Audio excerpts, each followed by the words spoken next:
Баршаңызға қайырлы күн достар. Бүгін сіздерге шоколадты құлпынай рецептісімен бөлісетін боламын. Міндетті түрде видеоны соңына дейін қарауға кеңес беремін. Ең алдымен менің арнама тіркеліп, қоңыраушаны басып қоюды ұмытпаңыздар. Бізге керек заттар олар құлпынай, шоколад және де шпажка таяқшалары қажет. Ең алдымен таяқшаларды құлпынайға кіргізіп шығамыз.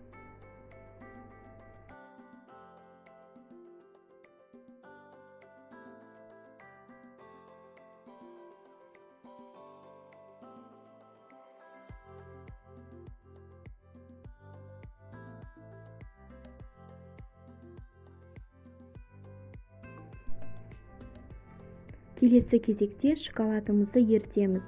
Оны су моншасына немесе осылай бетін жауып микротолқынды пеште ерітуімізге болады. Дәл қазір мен микротолқынды пеште 1-2 минутқа қойып ерітіп аламын.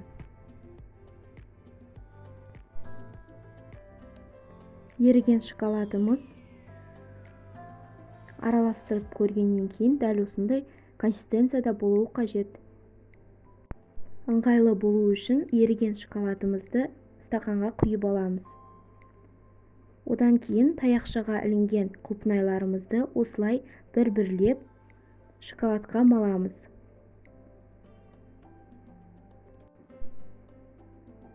Және де әсемдік үшін ақ және де қара шоколадты пайдаланамын. Осылай сеуіп шығамыз.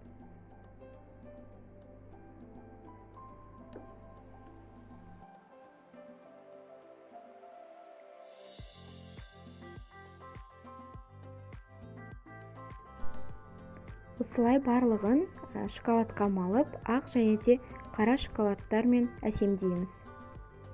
Дайын болған құлпынайларымызды 30-40 минутқа тоңазытқышқа салып қатырып аламыз. Мінекей, шоколады қатқан құлпынайларымызды осылай таяқшасынан алып орналастырамыз.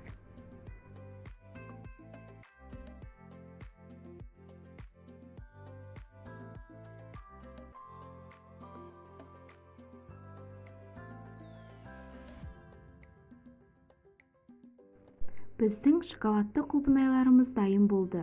Астарыңыз дәмді болсын. Міндетті түрде жасап көріңіздер. Сіздерге ұнайды деген ойдамын. Сіздермен бірге болған Ас әлемі арнасы.